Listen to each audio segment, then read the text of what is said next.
please welcome to the stage Mark Smith from IBC. Mark is Innovation Lead and IBC Council Chair, and Piers O'Hanlon from the BBC. Piers is Senior Research and Development Engineer in the R&D team. Thank you both for joining us. So we've sort of focused quite a bit so far today at the kind of production end of things, if you like, and we're going to shift our focus across now to a little bit more on the distribution side of things. So we're going to talk about the accelerators to start off with, and then kind of dive into one of the accelerator projects if we can. So we want to explore the cutting edge work that's being done by this accelerator project to build scalable, open architectures for low latency, or ultra low latency, streaming, using standard technologies like DASH and HLS, whilst leveraging existing CDN infrastructure. So we'll look at the technical and operational aspects of achieving glass-to-glass latencies on par with broadcast, and we'll share some of the aims and objectives of the project and the progress that they've made so far. So just a reminder, if you've got any questions at any point, please do feel free to ask. So Mark, lots of people here will be familiar with IBC's accelerators, might have been involved in some of them as well. But for those who might not be familiar, can you just give a quick sort of brief overview of what the accelerators program is and how it's kind of built effectively? Yeah, and I do recognise many people here, and many of you are involved or have been involved in the accelerators over the last, I think it's 5-6 years now. We started in 2019 with 3 projects back then, and we've since run something like 50 odd projects through the programme. We've had more than 350 organisations involved, blue chip media brands, and a who's who of leading technology suppliers. The aim of the programme was really to help drive tangible collaboration and partnership. You know, these were words that were buzzwords back in 2019 before the pandemic, and innovation was moving at such a pace. Whether it was 5G and connectivity and fiber, whether it was immersive tech, VR, AR, XR, all of those things, whether it was, just that big picture move from a world of hardware to a world of IP and software. We needed a framework, the industry needed a framework for the buyers of technology to set out the things that they needed to understand better or to try to solve. And so the accelerators was created as that program, as that framework to bring the buyers of technology, broadcasters, the streaming platforms, we call them champions, those that actually do buy and specify technologies and solutions that they want. And then we bring together other like-minded champions, and we bring together participants and vendors to work together to try to come up with, in a matter of months, so it is a sprint, not a marathon, in a matter of months to come up with some solutions that work for those champions and help them really understand. It's learning by doing, fast experimentation. Yeah, fantastic, thank you. And Piers, we can sort of move on to the project itself with you if we can. How did the ultra low latency streaming at scale project begin? Where were its sort of origins, if you like? Well, there was last year, the 2024 one, where they were really looking at coming together from a bunch of companies and organizations that were interested in taking forward the low latency functionality in the DASH spec, MPEG DASH, into the version 6 of the specification, which is kind of at the very last kind of point of draft, nearly to being ratified.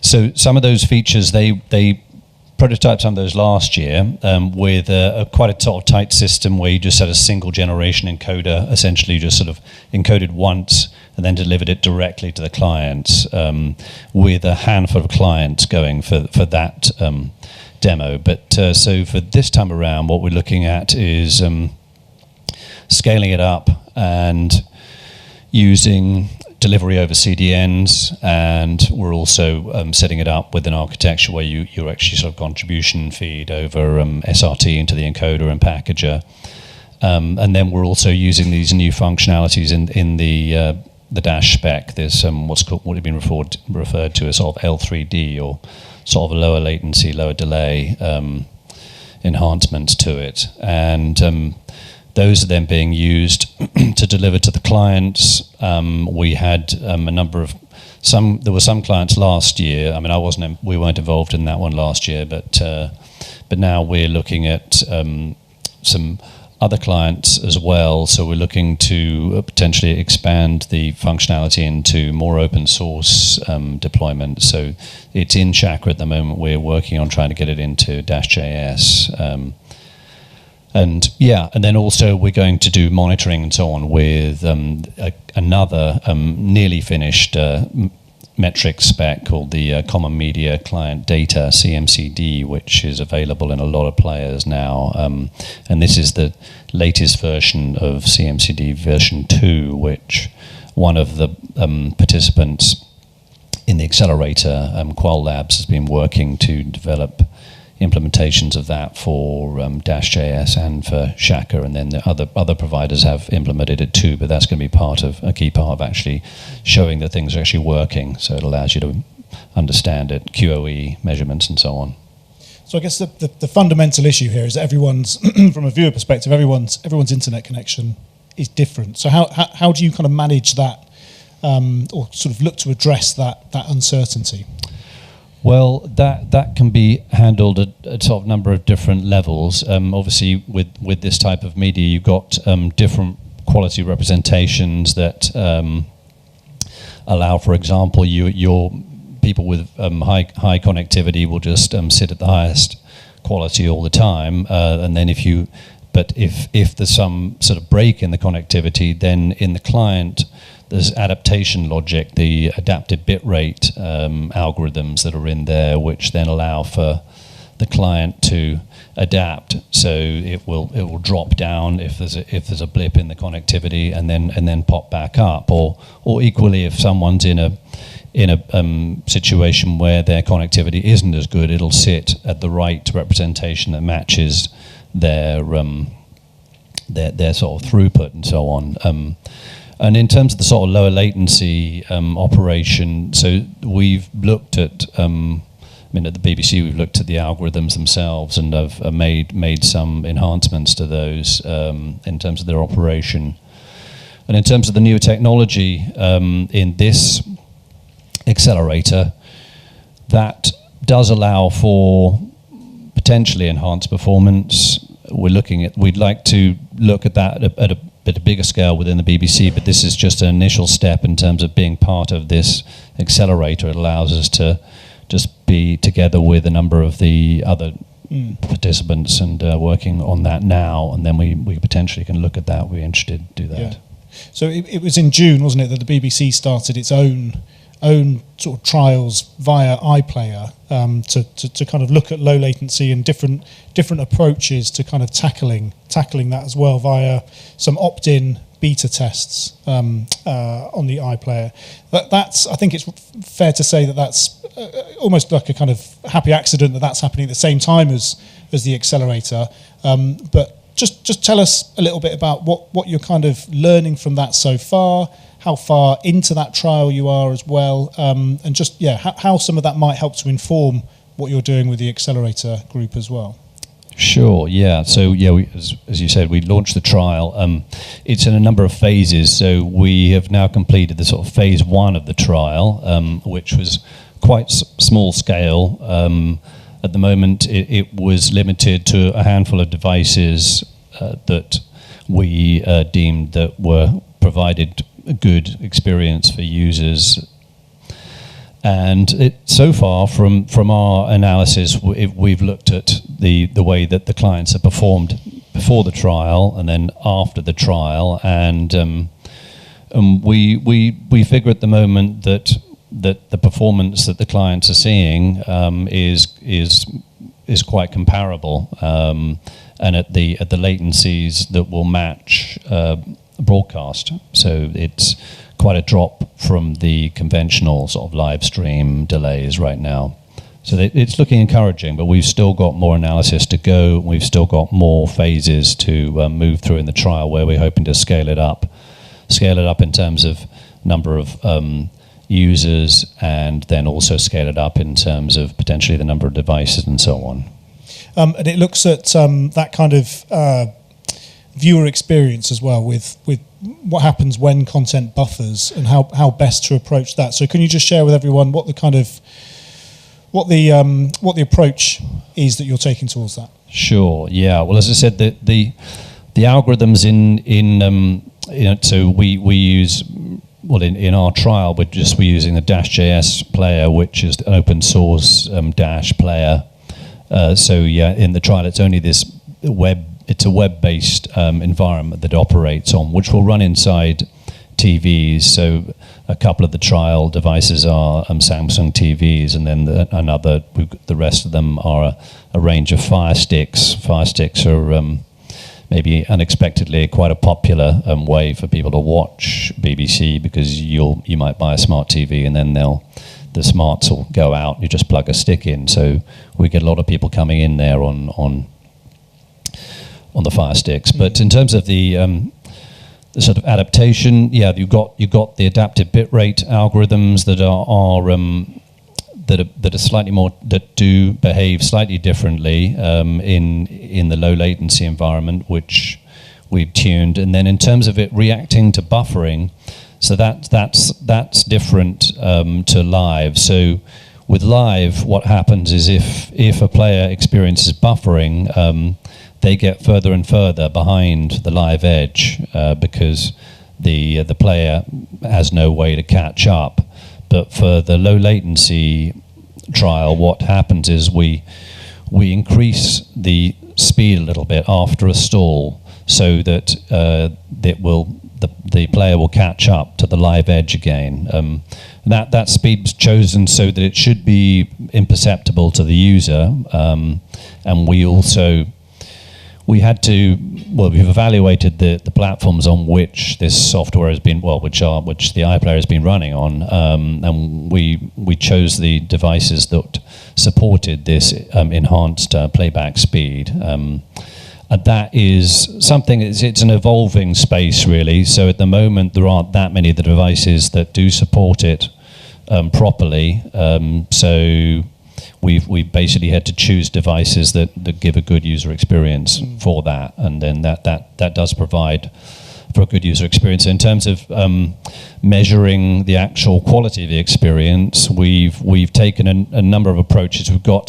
There's a fair amount of metrics being collected during the trial. We are using CMCD version 1 at the moment in terms of some metrics, and then there's other metrics that are specified in the Dash standard. We're using some of those, and we've got some custom ones as well. And we also then generate a QoE measure that's comparable to some of the standards-based approaches.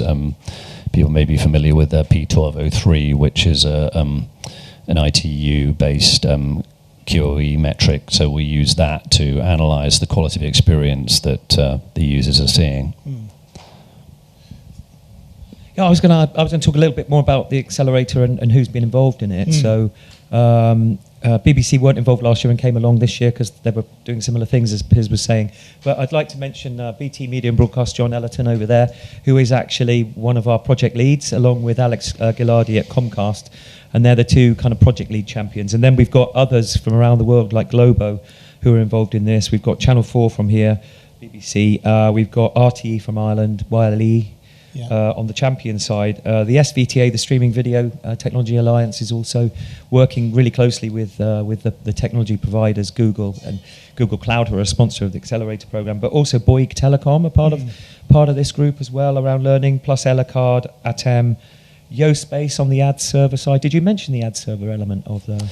No, you're right. Yeah, there is also this server-guided ad insertion part of the Accelerator. So that again is another addition to the MPEG spec that provides for a server-guided ad sort of experience, and that is going to be part of the demonstration. So that can be used for ads primarily, but it could also be used for personalized content and for sort of bumpers and things like that you might want to drop into the content sort of last minute. Obviously, the ad side not so important to you, and the same with RTE and others. But they can still insert other forms of promo content, for example. But and where does DRM fit into all of this as well? And how do you kind of avoid any of the, I suppose, sort of negative implications in whilst you're trying to improve and work on that kind of latency? Well, in terms of the DRM, so as I understand it, last year DRM was explored, and it was not really seen to provide a major obstacle in terms of deploying low latency. So that's not necessarily a problem. Yeah.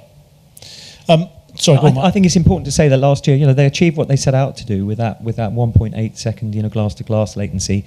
But it was kind of 4 receiving devices or something between London and Amsterdam. So it was just proving that concept. This year, it's going on to scale to hundreds, maybe thousands of devices or so. Yeah, and last year was very much focused. It was specifically on sport as well, wasn't it? That was the. It was, the content was sport. I think we're getting content from Sky, aren't we, this year? I think it's.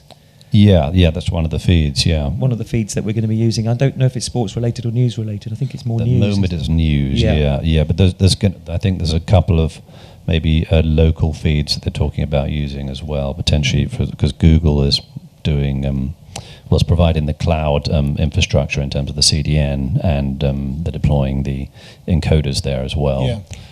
It's important to say, I think, sport is just one use case, but for this kind of latency that we're striking out to achieve, it could be equally applicable, let's say, to the stock markets. It can be applicable to other industries, whereas every fraction of a second counts. Betting, for example. Yeah. I suppose sport is the obvious, and I think John mentioned it during the Accelerator pitch, where it's that kind of frustration that you can feel as a viewer if you're streaming, and if somebody's watching it on a different platform and exactly, they hear the result before you, it's a killer. And absolutely, and then we know that the digital, terrestrial, and satellite are going away right at some point. So it's really important that we get this right for the viewers, that we can get what they used to with conventional TV in terms of And you mentioned that last year the latency focused accelerator group demonstrated that 1.8 seconds in Amsterdam. What will be the kind of proof of concept? What will be the demonstration? If people turn up to the area of the RAI where you guys will be showing this, what will they be able to see? What will they be able to experience?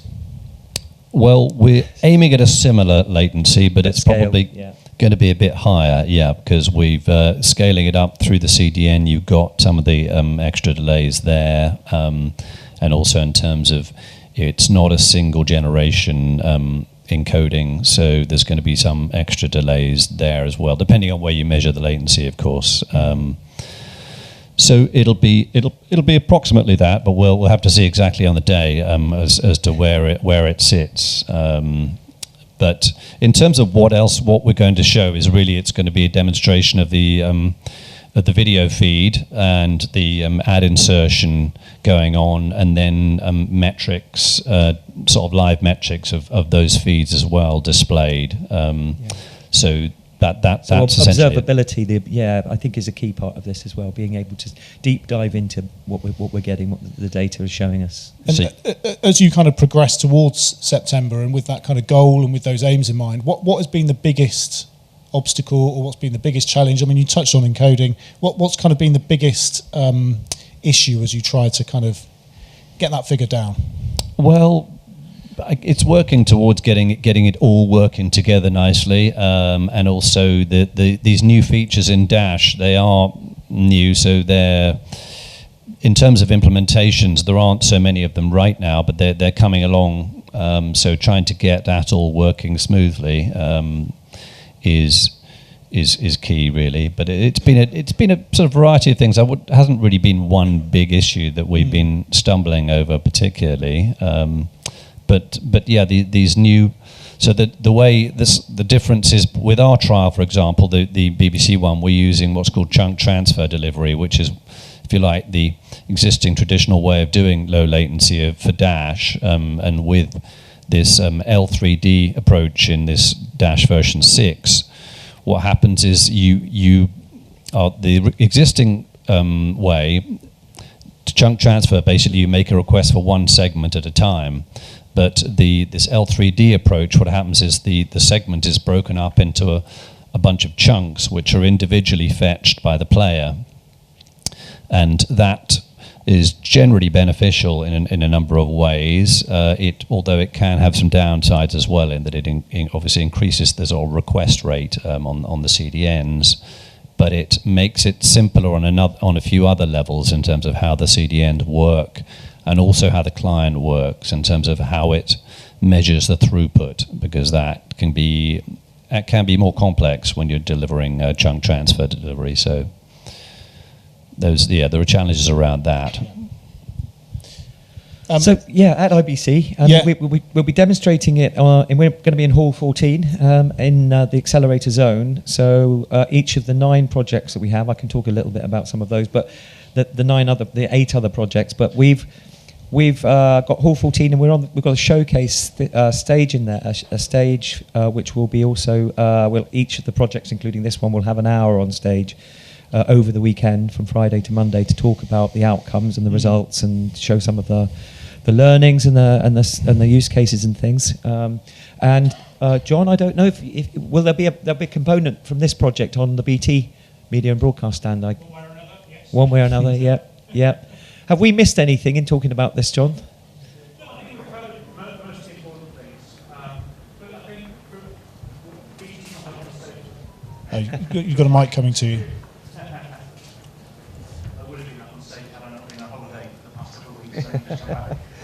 But I think the guys have done an excellent job of talking about what we're trying to achieve here. The key thing is scale. The key thing is ultimately telly is going to move over to streaming, and we need to achieve the same kind of performance that consumers are currently experiencing. And we are poking at all of the problems here to try to create an end-to-end pipeline for delivery to the consumer that works reliably with low latency. One of the challenges that we have been facing, of course, is devices, making sure that all the devices are working reliably with these brand new codecs.